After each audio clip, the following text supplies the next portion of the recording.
আজকে রান্না করতেছি ছোট মাছ দিয়ে, আর হচ্ছে এই যে ছোট মাছ, আলু আর সব কিছু একবারে মশলা টশলা দিয়ে যে মাখায় দিয়ে দিলাম।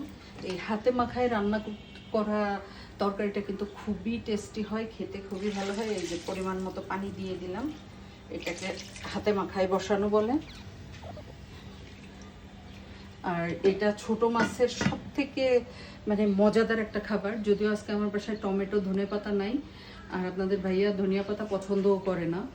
এটা হচ্ছে আজকে শুধুই আলু আর সব ধরনের মশলা টশলা দিয়ে দিলাম। আপনারা চাইলে টমেটো ধনেপাতা এগুলো অ্যাড করে দিবেন, খেতে অসাধারণ মজা হবে। আপনার প্লেট ভর্তি করে ভাত খেতে পারবেন। টেবিল ভর্তি যদি মাছ মাংস পোলাও কুরমাও থাকে, তারপরেও আপনি ছোট মাছ দিয়েই খেয়ে ফেলবেন।